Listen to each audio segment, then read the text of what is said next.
following is a Comfortably Zoned Radio Network production. Welcome to Ask Claire here on the Comfortably Zoned Radio Network. I am not your regular host. I am Donna Ross. I'm filling in for Claire Hall this week on this particular podcast as the host because, as the name implies, our guest is Claire Hall. So we will be, in fact, asking Claire today. And Claire, once again, it's, as always, wonderful to chat with you today. Always a pleasure to chat with you, Donna, in person or over the radio. Claire, we'll get to the usual questions that we ask transgender people about their journey, but I do want to actually kind of start at the end with you today, and that is that you have been in your authentic life now for a little bit more than 9 months. What have you noticed that is now different for you, and overall, how well have things gone? Okay, great two-part question. Let me take the second part first. Things have gone beautifully. There have been a few bumps in the road, but I have achieved a happiness, really beyond my wildest dreams. I thought this was going to be wonderful, but truly being able to live authentically, to wake up every morning facing the world as me, it has been it's just been fantastic. And, okay, the first part now. My short-term memory must be going. Donna, help me out with the first part of your question. Well, a lot of times when we transition, we try to tell people that we really are the same person. But in reality, there are some very subtle changes that do occur. And have you noticed any changes for you? Yeah, I think one thing that I would say is, I'm more emotionally expressive, or maybe more in touch with my emotions. I think all those years of living in a closet, I think I realize in retrospect now that one of my defensive mechanisms was, to put it bluntly, to not feel as much as I could. I think that insulated me, in some ways from the most depressing aspects of it, but I think it also cost me a lot of the joy of life. Not that I didn't have wonderful moments, wonderful relationships, friendships, but, just having stripped away that outer wall, it's fantastic. You and I have a mutual friend, and I have known him more than 40 years, and I know your friendship with him goes back even longer than that. And I remember the very first time I saw him as Claire, and we didn't even really talk about it until the end of the conversation. And he said to me then, you seem like just the same person as always, except that a tremendous burden has been lifted from your shoulders. And I said, Kevin, I don't think I could have summed it up better myself. Well, a wonderful observation from a wonderful friend for both of us. I know in my case, I think I felt I finally understood what self-esteem was. And so, I can understand a lot of what you're commenting about has been. So now that the 9 months, we've asked about your 9 months now, let's go back to the beginning. When did you have an idea that something was different with you? When did you get the idea or that you could define what that difference really was? Oh, well, I'm going to say the feeling that something different, that probably goes back to age 5 and starting kindergarten. And, I couldn't put my finger on it then. I knew that I was different. I knew that I really didn't fit in with the boys. I felt a lot closer to the girls, and yet, the world was telling me I wasn't a girl, but I think it was maybe, it's all a little fuzzy after 50-plus years, but I'm thinking, I can clearly remember being 10 years old and praying every night that I would wake up in the morning as a girl, even though I knew then that God wasn't a wish-granting fairy. But, by the time I was a teenager, I knew about, what was then commonly known as transsexual women, and I said, oh, my gosh, this is really possible. It's really possible. And yet, for a whole variety of reasons, I spent most of my adult life telling myself it wasn't possible for me. We'll talk about those inhibitors, as I like to call Sure. them here, in a little bit. But let's Sure. go through your growing up stage. We're both Portland kids. You grew up a little bit Yep. north of me, but we're both Portland kids. And for our respective ages, we really didn't have any role models to look up to or try to follow or at least appreciate. I think the one difference that you and I have is that I had two brothers. You had a sister, and unfortunately she's no longer with us. But how did she factor into all of this or not for you? Well, she was 7 years older than me. I loved her dearly. Frankly, we didn't get along all that well when I was growing up, because can you think anything worse for a 16-year-old girl and to have an annoying 9-year-old little brother? But we became quite close as adults, and, she passed away at age 40 from a brain tumor. And, again, with the gift of hindsight and retrospect, I can realize that I really looked upon her as a role model, that perhaps I even had, to some degree, a sense of jealousy. The very first time, I wouldn't be surprised if you've had moments like this, Donna, if a lot of trans people haven't had moments like this. I've gone to professional manicures now, but at first, I did my nails myself, and I found, I'm thinking to myself, gosh, I love the smell of polish remover and of nail polish. And then I'm asking myself why. And I can remember being that bratty little kid, watching my sister, my gorgeous sister, she was gorgeous inside and out, doing her nails, and feeling a certain sense of envy and admiration. I can relate to your envy. I did not have a sister, but I had a number of female cousins, and I was jealous in my own way with their lives. And sometimes it was, as you said, the smells. And sometimes it was the fact that they could be more expressive with what they wore. But, I would agree with you that there's always a little bit of envy there for a lot of us. Well, sure. Yeah.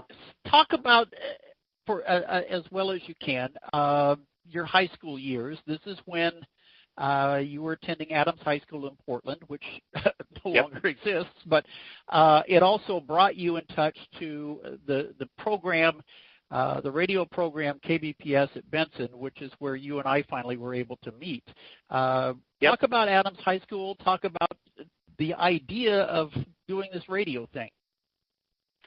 Yeah, I consider myself very lucky that when I came to Adams High School as a freshman in 1973, I connected with a wonderful journalism teacher, Jim Rice, who I still see today, a wonderful speech and broadcasting teacher named Bob Gerber, who I was close to until he passed away in his mid-90s a couple of years ago.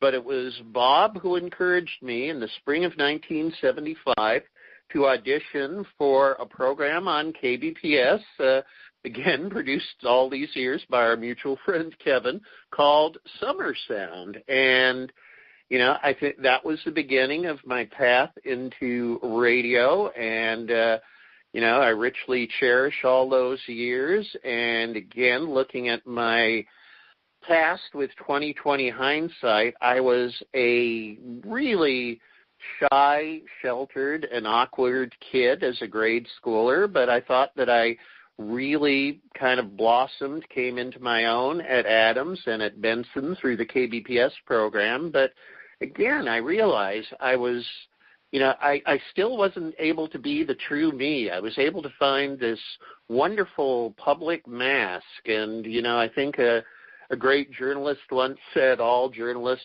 are voyeurs, and even if, as long as you realize that goes beyond the sexual sense, I think it's really true, because you get to be a spectator at the edges of history, of great action, of great sporting events, of great political dramas, but you don't have to be a participant yourself. You just get to be on the sidelines observing and reporting. So, definitely pivotal years in my life. The high school years are always a challenge for anybody. We always talk about that, as teenagers growing up. High school years are usually a challenge. But then to add this element to it, this idea of being different, possibly transgender. Yep. How did that affect your relationships in high school? How did that affect your activities? I know one thing that we share is a mutual love for sports. I played a little bit more than you did, but you studied a lot more than I did. So, and you look at that, and that's not a place for girls, right? At least it wasn't at the time for either one of us.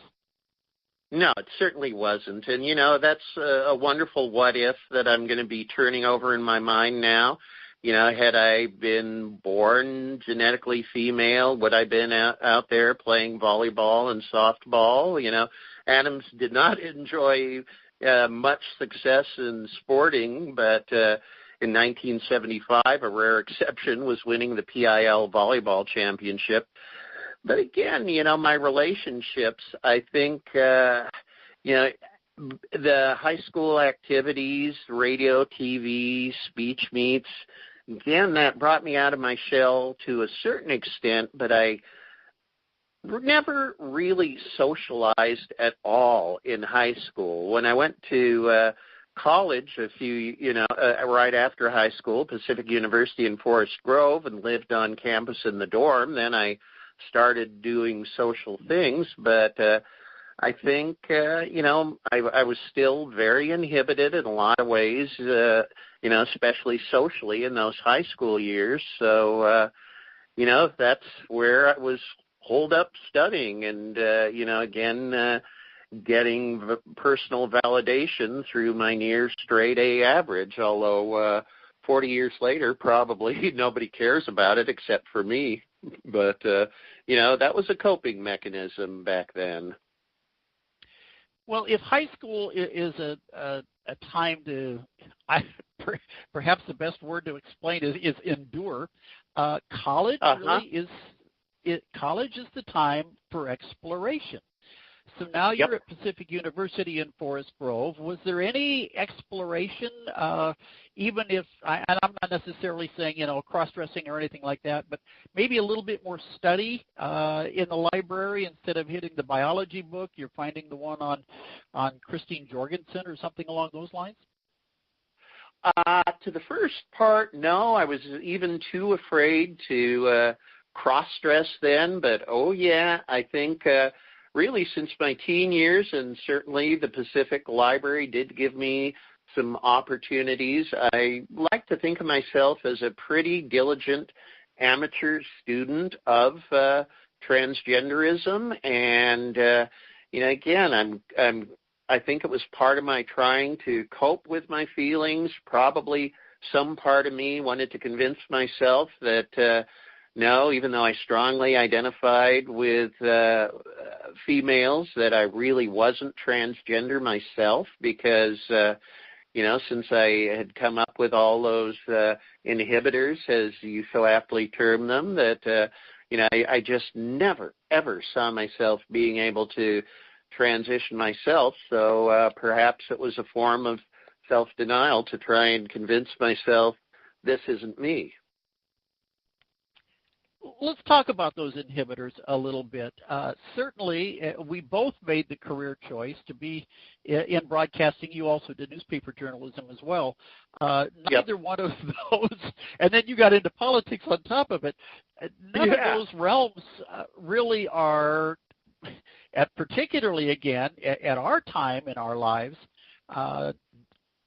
places where you can make dramatic changes in your life, and certainly not going from one to the other in terms of making a transition in terms of your gender identity. Mm-hmm.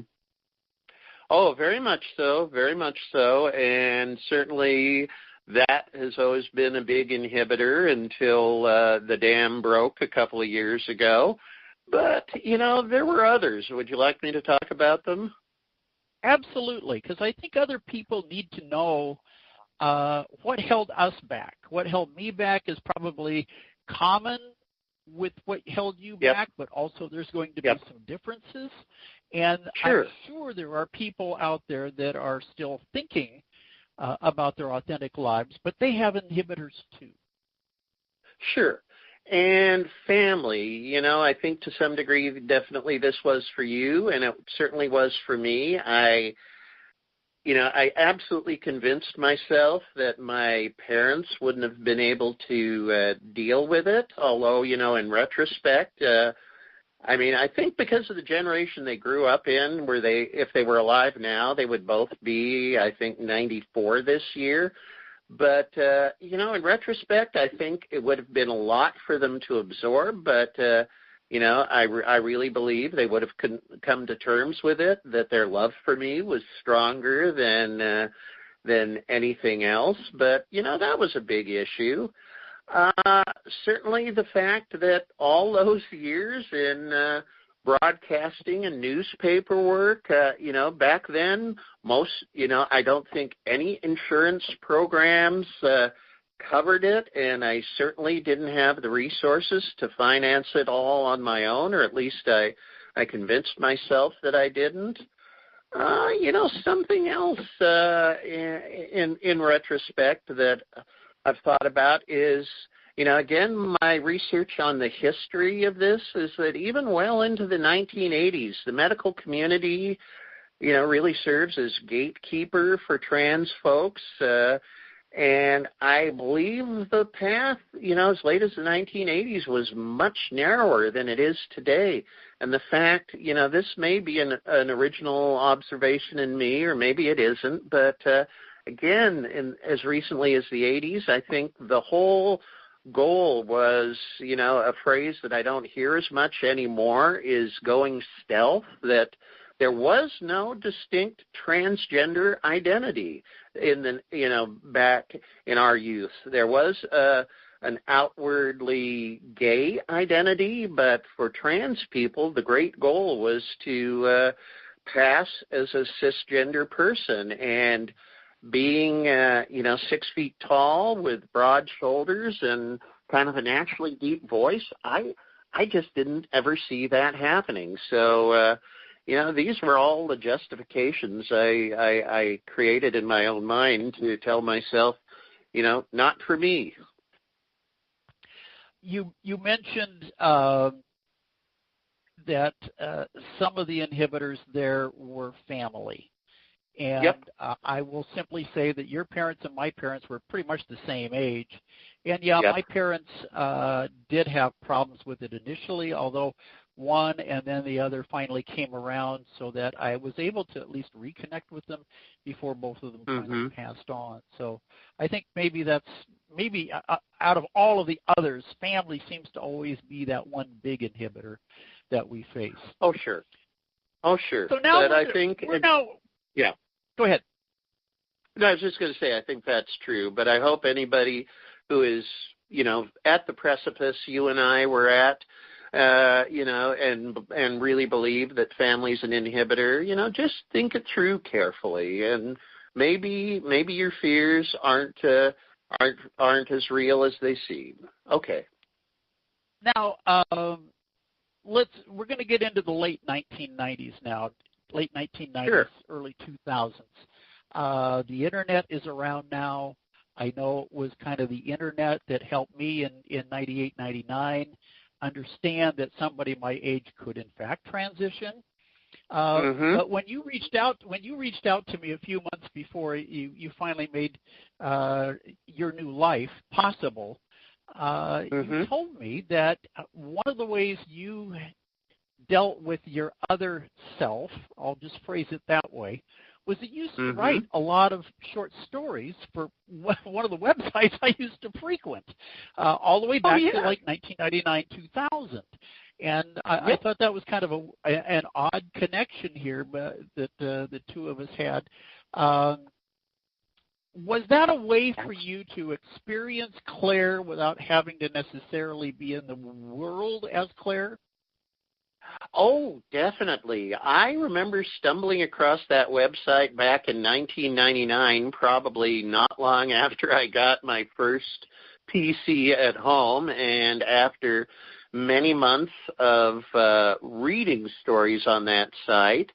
And if anybody's interested, I don't mind giving it a plug. It's still around. It's called Fiction Mania, and I believe there's now 20,000 plus stories on there, all with various transgender themes. I thought, even though I had only written nonfiction, basically journalism all my life, that, this might be an outlet where vicariously, I could experience life as Claire. And so over the next several years, I think I contributed something like 90 stories on that site. And at one point, I was even in their top 25 most prolific authors. And so, everything from rather realistic stories to magical realism about a little old boy going to a mean old lady's house. She giving him milk, and on Halloween she gives him milk and cookies. He falls into a deep sleep and, of course, wakes up a girl. So, that was definitely a helpful outlet for me for a lot of years. So for a while there was virtual Claire. Yes. What was it that finally got you to the point? For a lot of us, it gets to be suicidal ideation and thought, and sometimes even action. I don't think that really happened to you, but in our conversations that we've had, over the last couple of 3 years here. But what was it finally that you finally looked at yourself and said, Claire has to live? Well, really the triggering events began with the end of my marriage. My wife and I were together 11 years, and, the failure of any marriage is a complicated story, but the way I think I could sum it up is we had about 5 happy years, and then about 5, 6 years there was no real cataclysmic incident. I think we just really grew apart, unfortunately. Through most of the marriage, she was aware of my transgender identification. She moved out in the fall of 2016, and in the fall of 2017 told me that she had finally reached the decision to file for divorce, but encouraged me to really explore this and, said, wouldn't it be a shame if you reached the end of your life with that kind, regret of that depth? And, in my own heart and mind, I was already starting to go there, but doing a lot more research, not only reading, but watching therapist videos on YouTube, that kind of thing. And so that led to me finding a therapist who specializes in gender issues rather quickly. And by the end of 2017, the dam had broken, and I made a decision to set up a timeline and said that as of the beginning of June 2018, I would go public as Claire. And, I never looked back from that moment. When you say go public as Claire, you went public big time.